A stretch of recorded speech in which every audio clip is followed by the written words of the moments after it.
წლების წინ საქართველოდან ემიგრაციაში ძალიან ბევრი ქართველი წავიდა. წლებმა ისე გაიფრინა, რომ თითოეული მათგანი უცხოეთის ცის ქვეშ საუკუნის მეოთხედზე მეტი შემორჩა. მათ სხვა რაღა დარჩენოდათ და საკუთარი თავი აქ უცხოეთის მიწაზე იპოვეს. თქვენ უყურებთ გადაცემას მონატრების ფერები, მე მისი ავტორი და წამყვანი ჟურნალისტი დავით ორაგველიძე ვარ. გამარჯობა ხმაურიანი ათენიდან. გადაცემა მონატრების ფერების გადამღებით ჯგუფი ახლა იმყოფება საბერძნეთის დედაქალაქ ათენში. ჩვენ ვართ ვილარას 4 ნომერში. დღეს მე ერთი საინტერესო ქალბატონი მინდა გაგაცნოთ, რომელმაც ვილარას 4 ნომერში გახსნა ტანსაცმლისა და ფეხსაცმლის მაღაზია და იზრუნავს ჩვენი თანამემამულეების, ქართველი ემიგრანტების ჩაცმაზე. ახლა კი მივიდეთ ვილარას 4 ნომერში და საინტერესო რესპონდენტი მინდა გაგაცნოთ, ეს არის ქალბატონი როზა დასაველიძე. და ახლა ჩვენ მოვედით ვილარას 4 ნომერში, სადაც მდებარეობს ქალბატონი როზას ტანსაცმლისა და ფეხსაცმლის მაღაზია და ახლა შევიდეთ და ერთად გავიცნოთ ეს უმშვენიერესი ქალბატონი. მოგესალმებით ქალბატონო როზა, აი ასე მოგაგენით მოკლედ, როგორ ხართ? გულთბილი სალამი საქართველოდან. მეწვიეთ, დიდი მადლობა. თქვენი მაღაზია მაყურებელმა რომ გაიგოს კარგად, ესე იგი მდებარეობს ომონიაზე, აგიოს დიმიტრიოს ეკლესიასთან, ვილარას 4 ნომერში. კი ბატონო. აი ასე, ჩემო ქართველო ემიგრანტებო, ვისაც გიყვართ მოხდენილად ჩაცმა დახურვა და შემდგომ მოკლედ თავის მოწონება, აუცილებლად ესტუმრეთ ქალბატონ როზას ვილარას 4 ნომერში და თქვენს ულამაზეს ჩაცმულობაზე და როგორც ახლა საქართველოში ვიტყვით, ლუქზე იზრუნებს ქალბატონი როზა და მისი აი ესეთი მრავალფეროვანი მაღაზია. ახლა კი ის დამრჩენია, რომ ქალბატონ როზასთან უფრო ახლოს გადავინაცვლო და ერთად გავიგოთ თუ როგორ მოვიდა ქალბატონი როზა აი აქამდე. თქვენ გადაცემა მონატრების ფერებს უყურებთ, რომელიც მე ქართველი ემიგრანტებისთვის შევქმენი და მათ ხმას მსოფლიოს ვაგონებ. როდესაც ხდები წარმატებული, წარმატების ფორმულა არის თითქოს მარტივი, მაგრამ წარმატებამდე აუცილებლად უნდა მიხვიდე. ემიგრაცია ურთულესი გზა, რომელიც საკუთარი სამშობლოდან უცხოეთამდე იწყება და შემდგომ გრძელდება უცხოეთის ცის ქვეშ, სადაც ცდილობ რომ ძალიან მალე მოაგვარო საკუთარი პრობლემა და დაბრუნდე სამშობლოში. თუმცა ხშირად ისეც ხდება, რომ უცხოეთში წარმატებებს აღწევ.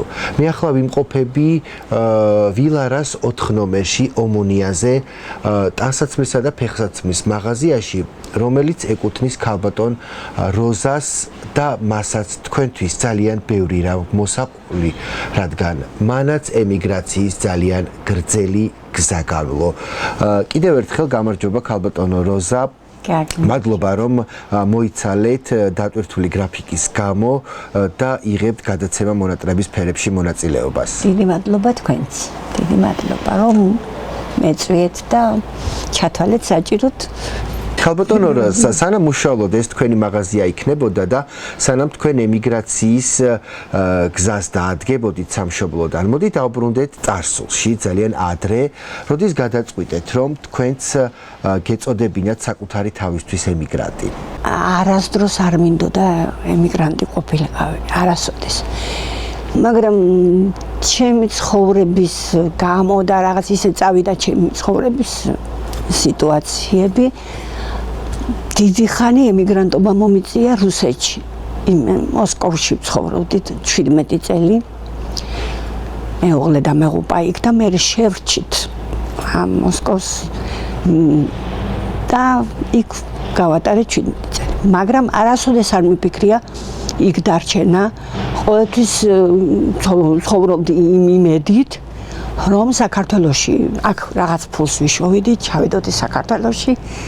გავხსნიდი რაღაცას ჩემებურს, აი თუნდაც იმას, რაც მოსკოვში სალათების ცეხი მქონდა და ესეც ვიფიქრე, რომ ალბათ იქაც დადგება ნაირი დღე, რომ ამ ჩემ როგორც მე აქ პროდუქციას ვქნი, ისეც საქართველოშიც ექნება გასავალი და წავალ და იქ გავაკეთებ, მე ამ ჩემ საქმეს გავაგრძელებ თქო.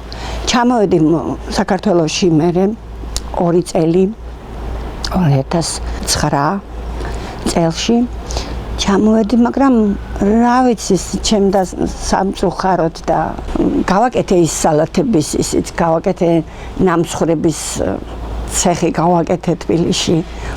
ხო და ვერ შევძელი რა. არ ვიცი მაშინდელ მდგომარეობას დავაბრალო თუ ჩემ უნარობას. ვერ გეტყვით.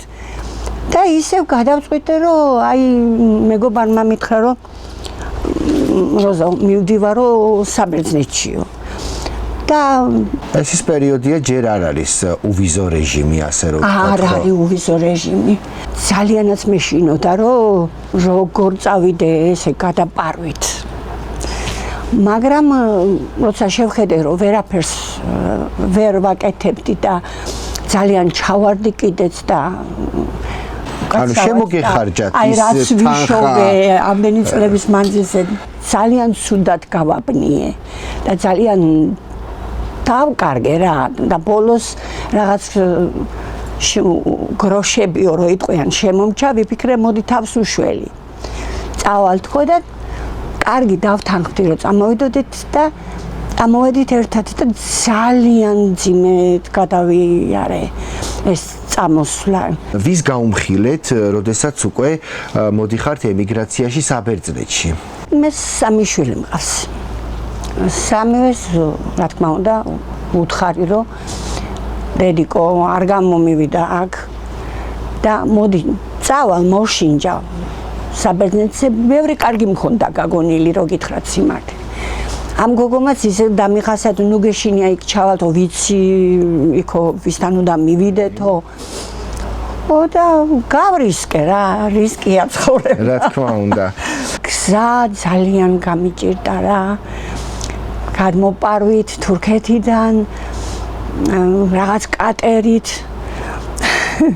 მე რაღაც კუნძულზე დავყანიქა და ისე დამჭამენ კოღუებმა გასიებული ჩამოვედი ალექსანდროპოლში ჩამოვედით და მე იქედან მატარებლით გამოგვიშვენ აქ ჩამოხვედით ათენში როგორ იწყება თქვენი ცხოვრება განსხვავებულ გარემოში აქ ერთი კარგი ადამიანი იყო თენგიზი ხარლამიტი არა ათასამალი დაგვდა ის ადამიანი და წაგვიყვანა მერც სასტუმრო იყო ბევრი ქალები იყვნენ და დღიური ფული 5 ევრო იყო გონია მაშინაც აღარ მახსოვს ხო და იქ მიგვიყვანა და გითხრა რომ ეს ქალბატონიო თქვენო დაგასაქმებთო კიდევაც უკვე იმდენად ის ვიყავი რაღაცა შეშფოთებული რაღაცა ნერვიულებული რომ ვიფიქრე საი სადაც არ უნდა იყოს რა სამსახურიც არ უნდა იყოს შევალ მეთქი არა და ახლა თქვენ წარმოიდგინეთ 17 წელი დირექტორი ვიყავი საკუთარი საწარმოში 2 წელი თბილისში ჩემი მქონდა ყველაფერი და აქ უკვე უნდა შევიდე ვიღაც ბებიასთან და ის უნდა გავაკეთო ის რაც არასოდეს არა მაქვს ხო გაკეთებული ცხოვრებაში მაგრამ მე შვილების დედა ვიყავი პირველ რიგში უნდა მეზრუნა ჩემი შვილებისთვის უნდა რა თქმა უნდა ჩემი თავისთვისაც რომ მე კიდე ვფიქრობდი რომ აუცილებლად რაღაცას მივაღწევდი ყოველთვის ამიმედით ცოცხლა ნამდვილად ხო და მივედი და შემიყვანეს ერთ ბებიასთან შემიყვანეს ენა არიცით ხო ქალბატონო არაფერი ახლა რაღაცა ცოტა გამარჯობა გაგიმარჯოს როგორ ხარ ეგენი კი ვისწავლე მაგრამ ეს არაფერია და ძალიან ძნელია ენა რომ არიცი შედიხარ აი ისიც ნერვიულობს რომ ვერ გაგებიებს შენც რა თქმა უნდა ნერვიულობ ვიყიდე წიგნები აქ იყო წიგნები ახალაც იქნება ალბათ ქართულ ბერძნული ხო და აი თუ დამიჯერებთ ღედაღამე ჩავკირკიტებდი ამ წიგნებს ძალიან მონდომებულად და 3 თვეში მე ვისწავლე მის მე აღარც მისწავლია მგონი არაფერი 3 თვეში ვისწავლე და ყველას უკვირდა და ის ჩემი კირიაც ამბობდა რომ პანექსიპნი კოპელა მყავსო ესე ჭკვიანზე ჭკვიანიო რომ ასე უცებო ისწავლა ენაო იქ ვიმუშავე ძალიან დაბალ ხელფასზე 600 ევრო იყო მარტო იმ ბანკის ვალს ყოფნი და მეტი არაფერი მაგრამ არ დამიიყრია მაინც ფარხმალი. მე გამომიჩნდა, რადგან ენა უკვე ვიცოდი. მაღალანაზღაურება და სამსახური. აი იმ პირველ სამსახურში. და სხვათაშორის იტირა იმ ქალმა რომ წამოვედი, მაგრამ მე უთხარი შევდივარ 900 ევროიანზე და უნდა წავედე თქო. და წამოვედი, მე გადავედი 900 ევროიან სამსახურში. მე რომ თანდათან დავაკვირდი რა ხდებოდა ომონიაზე გამოვდიოდით კვირაობით. როგორც აი ეს მომიყევით ქალბატონო როზა, როდის შეხვდით ჩვენს ქართველობას ომონიაზე, აქ ყოველ კვირა დღეს მსოფლიოდან ჩამოსული ემიგრანტები, ვინც თავი შეაფარეს ათენს, აი ეს კვირა დღე გაქვთ დასვენება და აი აქ იკრიბებით და აი ეს პირველი შეხვედრა ქართველებთან რომ მომიყვეთ. ხო, აი ეს მეგობარ გოგოს ხვდებოდი ახლა. მე იმ გოგომ მომიყვანა აქ ომონიაზე და იმდენი ქართველები დავინახე, ხო, აი გამიკვირდა ნახდათ. რომ მე ვთქვი, ამდენი ხალხი ნახევარი საქართველო აქ ყოფილა მეთქი. ხო და ახლა ნახე, აღმოვაჩინე ნაცნობებიც. არ მყავდა მანამდე ნაცნობები, მარტო ის ორი მეგობარი გოგო, რომელსაც ქუთაისიდან მეგობრობდი და ხშირად ერთად ვიყავი. მარტო ისინი ძალიან ბევრი გავიცანი. მე ნახე ერთ გოგოს მაღაზია ქონდა. ქართველი არ არის ის გოგო, სომეხი გოგო არის, მაგრამ გამოვკითხე რა საბუთებით, როგორ. და ამ დროს მე უკვე ვცდილობდი რომ რაღაც საბუთი გამეკეთები, არ მიყვარს უკანონო. წავედი კატეხაკი გავაკეთე. მაშინ კატეხაკები არსებობდა, ასე ერქვა. გავაკეთე კატეხაკი, სიმართლე რო გითხრათ, ვინც დამეხმარა, დიდი მადლობელი ვარ იმ გოგონასი. თანხაც გადავიხადე და მქონდა ეს კატეხაკი. მაგრამ ამ კატეხაკით არ შემეძლო ჩემი საკუთარი ან ბიზნესი დამეწყო, ან რამე რო გამეკეთებია კატეხაკით არის. ეხლა უკვე ცოტა ეშმაკურად დავიწყე ფიქრი, რომ მოდი ვნახავ ვინმეს, იქნებ ხელი მოაწერო და მე გახსნილი მექნება თქო. ერთ ქართველ გოგოს გაუტყდი ახლა რომ ასე ვაპირებ და ნეტავ რა ღირს თქო. ხელი რომ მოაწერე თქო. იმ გოგომ მითხრა 4000 ევრო მაინცო უნდაო რომ ვინმე ხელი მოგიწეროს. ეხლა უკვე ამ ფულის თანხის იმაზე დავიწყე ფიქრი, საიდან ჯერ არა მაქვს ახლა ამის საშუალება და ქართველ გოგოს რომელსაც ვიცნობდი იმას უთხარი, ხო არავინ გეგულება მეთქი რომ ყოველ თვეში მივცე მეთქი 500 ევრო და მომიწეროს ხელი თქვა. იმ გოგო მითხრა მე მოგიცემნი მაკასო. ხო და მოიყვანა ერთი ბერძენი ბიჭი. ხო და გამაცნო და შევთანხმდით, მაგრამ მოვაწერეთ აქ ხელი, ეკლესიაში ჯვარი დავიწერეთ, იმიტომ რომ ისე ვერ ვაწერდით ხელს, პოლიტიკურ რამოს ვერ ვაკეთებდით. დავიწერეთ ჯვარი და იმ ეკლესიის მამაოს საბუთით წავედი უკვე მე ამ პოლიტიკურ იმაზე. იქაც მომცეს რაღაც საბუთი და გადავფრინდი საქართველოში ამ ჩემს საბუთებით. იქედან უკვე ჩემი მეუღლემ აქედანვე გამატანა, რომ მისი მეუღლე ვიყავი, რომ ერთად უნდა გვეცხოვრა ეს იგი და ჯვარი დაწერილი გქონდა. ხო და იქ რო ჩავედი პირდაპირ საელჩოში უკვე მე მომცენ კანონიერი უფლება წამოსულიყავი, რომ მეცხოვრა ჩემი მეუღლესთან ერთად. მაგრამ ბოლოს ისე გამოვიდა საბედნიეროდ ჩვენ შევჩით ერთმანეთს. ფიქტიური გამოვიდა რეალური. კი ბატონო და დღესაც ერთად ვართ უკვე, ეს არის უკვე 14 წელია. რა ვართ ერთად.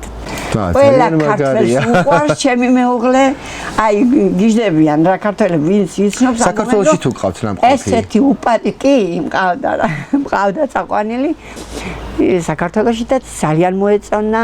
დღესაც ცხოვრობთ ერთად. მე უკვე საბუთები ყველაფერი რომ მომეცა, უკვე დავიწყე ფიქრი, რა გავაკეთო რა. ჯერჯერობით დავიწყე ამანათები, პატარა მაღაზია მაქვს. ანუ აი მაღაზიის გადასწრებით. ამანათები, მე ბანკის იგი გავაკეთე ფილიალივით. იუნისტრიმი მქონდა მაშინ, ეხლა მანიგრამი მაქვს. თანხებსაც ვაგზავნიდი და ასე დავიწყე ნელ-ნელა. ანუ საკუთარი საქმეა რა. მაგრამ აღსანიშნავია ისიც, რომ დიდი დრო არ დამგვიანებია. ესე იგი, ყოჩაღი გოგო ყოფილვარ ნამდვილად.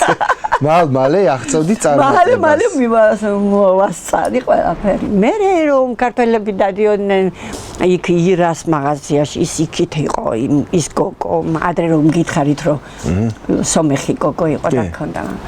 ვიფიქრე, მოდი მეც გავაკეთებ ერთი მაღაზიას. ჩემთანია რომ ამ ჩემმა კუდრაჭა გოგოებმა თქვა და ავიღე და დავიწყე. ავიღე ეს მაღაზია ამ დროს ქირავდებოდა, აქ შუბები იყო ადრე და ავიღე ეს მაღაზია და შემოვიტანე ცოტა, ეხლა ასე გავსებული არ მქონდა, რადგან ალბათ ერთი 500 ევროსი, მერე მივამატე 1000-ის, მერე 2000-ის და აი ესე ძალიან ლამაზად გამოიყურება მოკლედ თქვენი მაღაზია. ესე დავიდა და უცებად უნდა გითხოთ ქალბატონო როზა, თქვენ როდესაც ლაივს რთავთ? დიახ. ყოველთვის აი ესე განსაკუთრებულად ეფერებით ჩვენს ქართველ ემიგრანტებს და სხვათა შორის აი ეს ძალიან მოწონთ ჩვენ გოგოებს.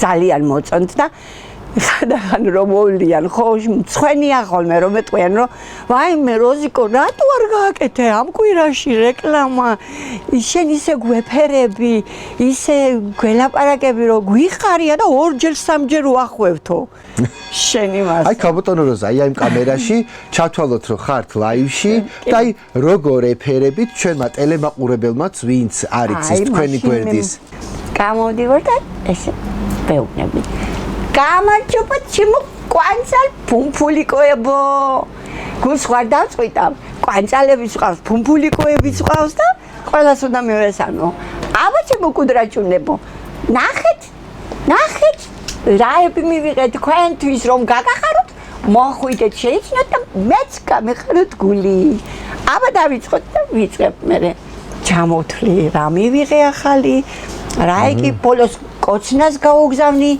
ღმერთის წყალობას უსურებ რომ ბევრი ფულები იშოვონ და ხშირად რომ ესტუმრონ და ესე აი ასე მოკლედ ეფერება ჩვენს ქართველ ემიგრანტებს ქალბატონი როზა და ეპატიჟება საკუთარ მაღაზიაში რათა მათ მოახერხონ და იმ რთულ ემიგრაციის პირობებში და პერიოდში მაინც გაილამაზონ საკუთარი ცხოვრება და მოხდენილად იარონ ათენის ქუჩებში ქალბატონო როზა თქვენ რამდენი წელი იყავით ათენში შვილებს მოშორებული და ყველაზე მეტად რა გენატრებოდათ?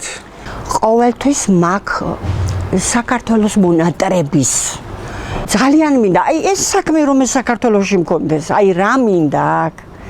აი იქაც იგი ეხლაც ვფიქრობ, ამ წუთშიც ვფიქრი მაგ მინდა რომ ჩემ გოგოებს სამი შვილი მყავს თქო კი გითხარით ერთი ბიჭი და ორი გოგო და კი აქვთ ამ წუთში თავის რაღაცა მცირე ხელფასიანი სამსახურები მაგრამ ვეუბნები ახლა რომ მოდი დედიკო გააკეთეთ მანდ მაღაზია გამოგიგზავნით აქედან რაც გინდათ თუ გინდა თურქეთშიდაც აი წაყვებით მე აქედან ჩამოვალ თქვენ მაქედან და აიღეთ რაიმე რაც ქართველებს მოსწონთ რაც იგი და დავიწყოთ იქნებ მეც ავდგე და წავოვიდე თქო ეუბნები მაგრამ თქვენ მეუღლეს უნდა რომ საქართველოში ცხოვროთ არ უნდა ჩემი მეუღლე არის საკინთოდან ულამაზესი კუნძულია საკინთო ყოველ წელს იქ დავდივართ და არის მართლა გექნებათ ახლა თქვენ ნანახიც და გაგონილიც და არ გესწავლებათ მაგრამ სასწაული კუნძული არის. იქნა ცხოვრებ ადამიანს ახლა არა აქვს სურვილი თქვათ.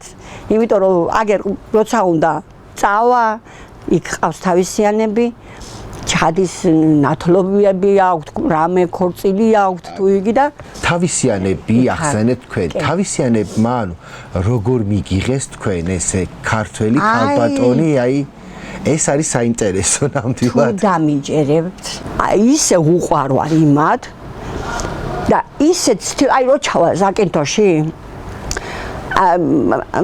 უხარიათ რომ ჩავდივარ ფიქრობენ რა მასიამოვნონ აი საღამოს ეზო აქვთ იქა და სულ გაშლილი აქვთ ისა რა ქვია ხან მწვადებს შემიწვავენ ხან თევზებს მოიტანებენ, რა ვიცი, ცდილობენ ყველანაირად.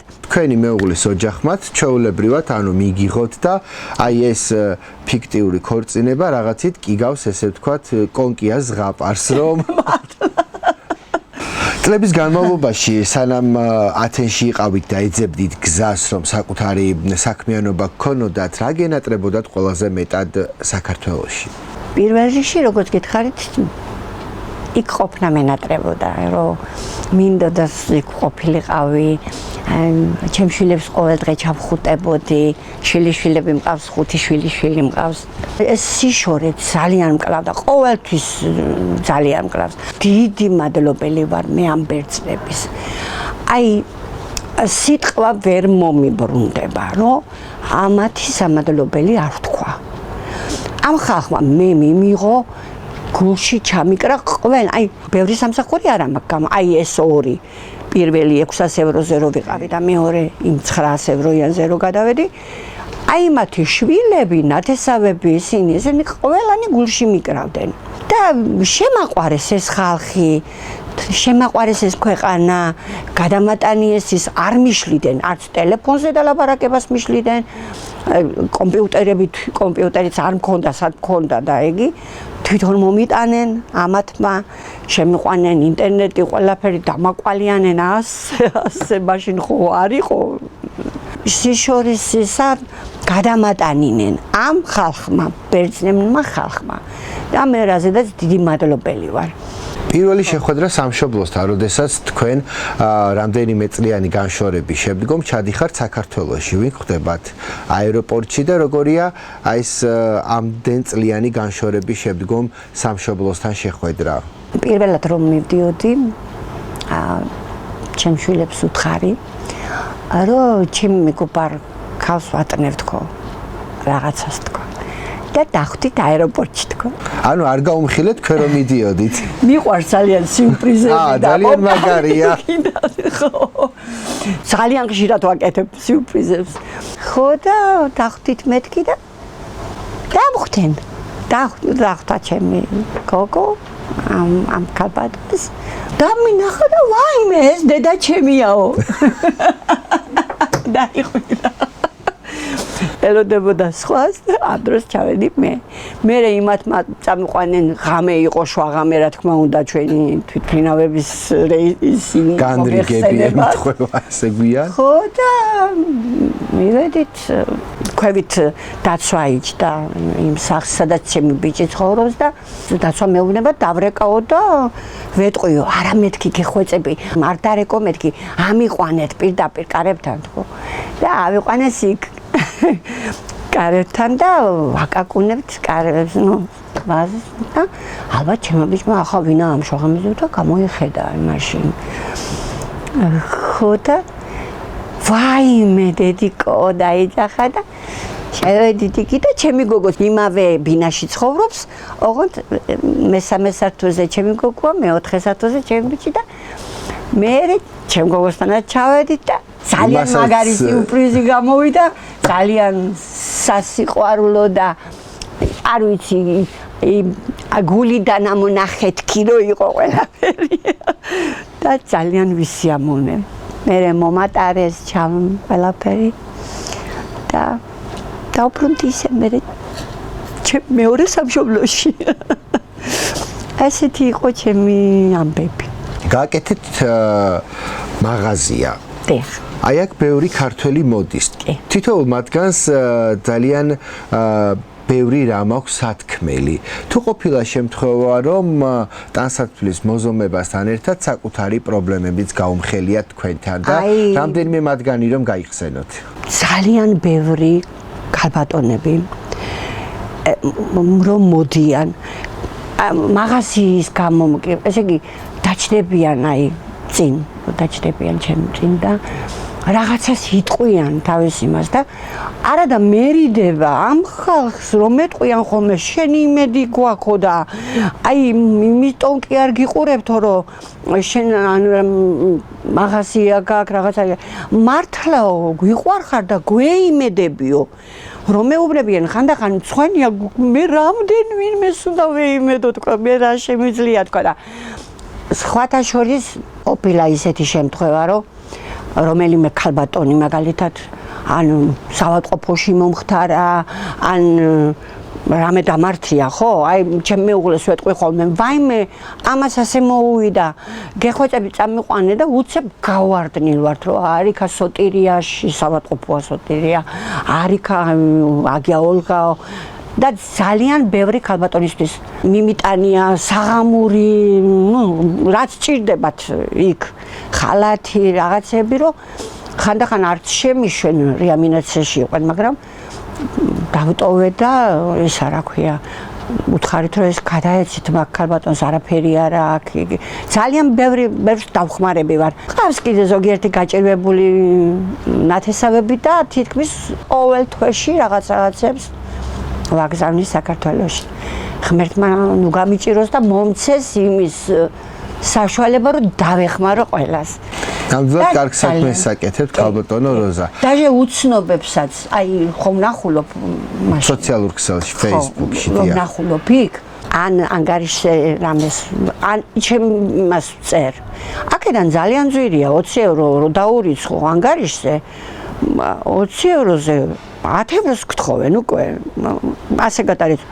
და იქ ჩემს სიძეს ხო აქ თავისი ანგარიშის ნომრები დაიდგენ და ვეუბნები რომ დედა ამას გადაურიცხე რა ამდენი დედა ამას გადაურიცხე ხან ჩემ გოგოს ურეკავ ხან ჩემ სიძეს ურეკავ ხო და ისინიც არ იმაშვებიან ინანებენ და ეხლა კიდე ჩემი მეუღლე რო იყო ესეც ამასაც ისეთი გული აქვს თუ სადმე ქუთაისში და თბილისში ძაღლები იყო იყიდა მთელი კონსერვები დადიოდა ყველას აჭირებდა და ყველას რა ვიცი ესეც ისეთი ადამიანი შემოხდა ღმერთის წყალობით.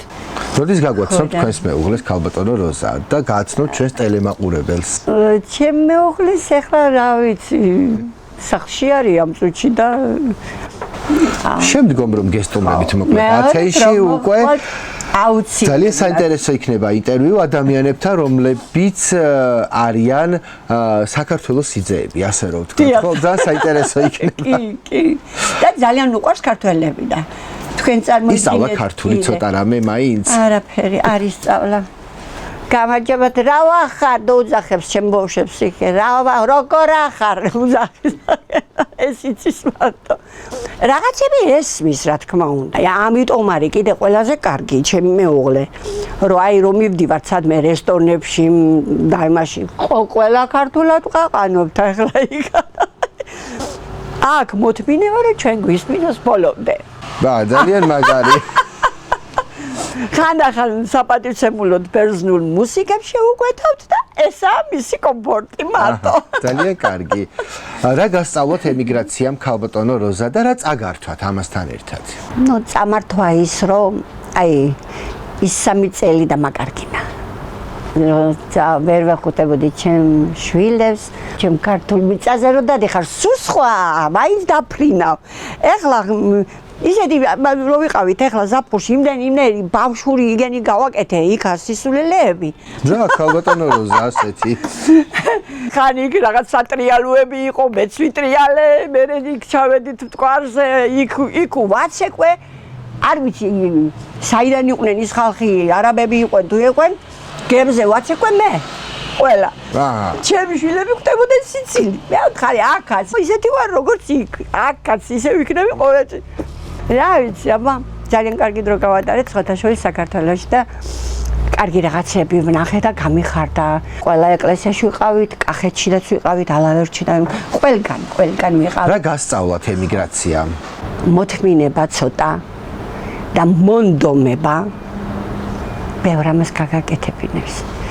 და ცოტა რისკიც. რას ეტყვით ჩვენ ქართველ ემიგრანტებს ქალბატონო როზა, გარდა იმ თქვენი საფირმო ფრაზებისა, რომლითაც თქვენი ლაივი იწყება სოციალურ ქსელში? ყველას მინდა ვუსურო ჯანმრთელობა პირველ რიგში, რომ შეეძლონ. იმიტომ რომ აქ უწევთ ხანდახან ძიმე სამუშაოც უწევთ, რა ვიცი, რომ შეეძლონ და გაუძლონ ყველა პირობას, რასაც დაავალებს მისი სამსახური, ვთქვათ. ძალიან მინდა ოდესმე გვეღირსოს რომ დაუბრუნდეთ ჩვენ ლამას საქართველოში. ძალიან მინდა ყველა რო არიქა ისეთი მდგომარეობა საქართველოში რა გვინდა აქ რომ დავიძახოთ და წავიდეთ ყველა. ანუ საბოლოოდ თქვენ მაინც აპირებთ დაბრუნებას სამშობლოში და თქვენ თქვენს მეუღლეს რომ უკვე შენ ქართველი ხარ. და სხვათა შორის ასე მგონია რომ მე რომ საბოლოოდ გადავწყვიტო საქართველოში წასვლა. წამომყვება თქვა. წამომყვება აუცილებლად, იმიტომ რომ უყვარს ქართველები. თითქმის ერთნაირები ვართ, მე ასე მგონია და რავი. როგორი ფერი აქვს მონატრებას? მონატრებას მე მაგალითად როგორც რომ ფერების ძალიან მოსიყვარულე ადამიანი ვარ, ფერებში უყურებ. ვერ დავარქმევ ერთ ფერს. მრავალფეროვანი ფერი. როგორც თქვენი მაღაზია და აქ წარმოდგენილი თითოეული ესე ვთქვათ ტანისამოსი. კი ბატონო, უყურებ მრავალ ფერებში. სისარტყელას ფერებში უფრო შევადარებ. ქალბატონო როზა, რა რჩევებს მისცემთ იმ ადამიანებს, ვინც ახლა უყურებს ტელეეკრანებს და ჩვენს გადაცემას და ჯერ კიდევ ვერ გადაუწყვეტია გადადგას ნაბიჯი, გახდეს თუ არა ემიგრანტი. ძალიან ძნელი კითხვა დამისვით ეხლა. ხანდახან ვფიქრობ, რომ არ ღირდა. იქნებ იქ მეტი მონდომება, მეტი რაღაც გამეკეთებინა რა, რომ რაღაცნაირად მორგებულიყავი მე. ჩემს საქართველოს. იმიტომ რომ მე ჭირს აქედან დაბრუნება. აქ რომ ჩამოდიხარ, თითქოს ფესვებს რო ამოთხრი და სხვაგან რო გადარგავ. ესე გამოდიხარ უკვე და აქ უკვე ხანდახან გაღვივებას ამ ფესვებისას დიდი დრო ჭირდება. ძალიან იგი გულის ტკივილები მოყვება, მაგრამ ეხლა თუ გაუსაძლისია მართლა რაღაც ისეთი გაჭირვება აქვს. რას ურჩევ, რომ ვინმე მოდის, ყველას ვცდილობ დავეხმარო. თუ ვინმე მოვა ჩემამდე ვთქვათ, თუ სამსახურზე, თუ რაღაცაზე ვცდილობ, რომ ყველას დავეხმარო. ისე ძირითადად ურჩევდი, რომ თუ 100-დან 10% მაინც აქვს საშუალება, რომ სამშობლოში იყოს, ჯობია დარჩეს, არა? ჯობია იქ დარჩეს. კი. ძალიან დიდი მადლობა ქალბატონო როზა ესეთი საინტერესო საუბრისთვის რომ გამონახეთ დრო და გვასპინძლობთ ათენში წარმატებები მინდა გისურვოთ და ბოლო კითხვა რას გვისურვებთ თქვენ ჩვენ გადაცემა მონატრების ფერებს რომელიც მე ქართველი ემიგრანტებისთვის შევქმენი და მათ ხმას მსოფლიოს ვაგონებ ძალიან მაგარი არის ძალიან მართლა მაგრები ხართ რა ვთქვათ და სულ წარმატებებს გისურვებთ. კარგ საქმეს აკეთებთ, ძალიან კარგს, უკარგეს. და თქვენც რა თქმა უნდა ჩვენთან ერთად ბრძოლობთ. რომ ჩვენი ხმა ესმოდეს თელ საქართველოს, თელ სოფლიოს და ღმერთმა წარმატებები, ღმერთის წყალობა მოგცეთ და ყველანაირი სიკეთე თუ რამე არსებობს თქვენთვის მემეტება.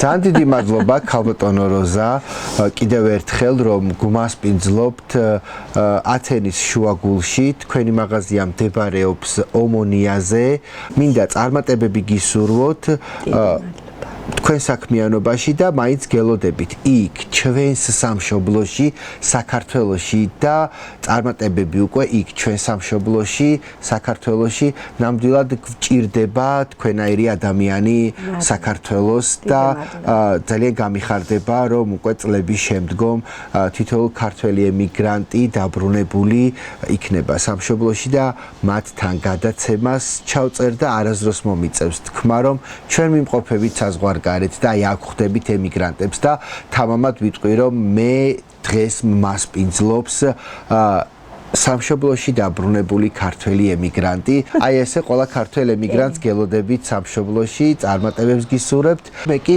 ჩვენს ტელემაყურებელს შევახსენებ, რომ თქვენ უყურებდით გადაცემას მონატრების ფერები. მე მისი ავტორი და წამყვანი ჟურნალისტი დავით ორაგველიძე ვარ. დიდი მადლობა მინდა გადაუხადო ყველა იმ ადამიანს, რომელმაც დღევანდელ გადაცემის დაგეგმვაში მიიღო მონაწილეობა. განსაკუთრებული მადლობა კი ჩვენს ბრჭყვიალა და ფერად თავარ პროდიუსერს ქალბატონ ლიგია მუშკუდიას, რომელიც სრუნავს, რომ გადაცემა მონატრების ფერები იყოს ასეთი საინტერესო და მრავალფეროვანი. დღევანდელი ჩვენი გადამღები ჯგუფი იმყოფება საბერძნეთის დედაქალაქ ათენში. ჩვენ ვართ ომონიაზე, კონკრეტულად ვილარას 4 ნომერში, სადაც დღეს ჩვენ გვმასპინძლობდა ქალბატონი როზა, რომელმაც აქ მიაღწია წარმატებას და აქვს საკუთარი ტანსაცმლისა და ფეხსაცმლის მაღაზია და ის ზრუნავს ჩვენი ქართველი ემიგრანტების ჩაცმა დახურვაზე. შემოგვიერთით სოციალურ ქსელ Facebook-ში, გამოგვყევით Instagram-ზე და გამოიწერეთ გადაცემა მონატრების ფერების YouTube-ის არხი, გააქტიურეთ ზარის ღილაკი, რათა ჩვენი არც ერთი გადაცემა არ გამოგრჩეთ. გადაცემა მონატრების ფერების ხილვა შეგიძლიათ TikTok პლატფორმაზე და My Video-ზე. გადაცემა მონატრების ფერების მოგზაურობას მსოფლიო მიმართულებით უზრუნველყოფს ჩემი ტურისტული კომპანია Dagi Travel და აი ახლაც Dagi Travel-მა დაგეგმა ჩვენი ჩამოსვლა საბერძნეთის დედაქალაქ ათენში. მე კი სანამ დაგემშვიდობებით გეტყვით კიდევ ერთხელ, რომ ეს ის ადგილია ომონიაზე ვილარას 4 ნომერი, სადაც შეგიძლიათ რომ მოხდენილად ჩაიცვათ. ამაზე ქალბატონი როზა ნამდვილად იზრუნებს და დიდი მადლობა. ის ყოველთვის მოკლედ გვახალისებს თავისი საფირმო ფრაზით, როგორ არის ის ამითი რომ დავასრულო. კვანძალ ფუმფულიკოებო. ესე იგი, კვანძალ ფუმფულიკოებო, როგორც ქალბატონი როზა იტყვის, გელოდებით ვილარას 4 ნომერში. მე კი სულ რამდენიმე დღეში ისევ შეგხვდებით გადაცემაში მონატრების ფერები.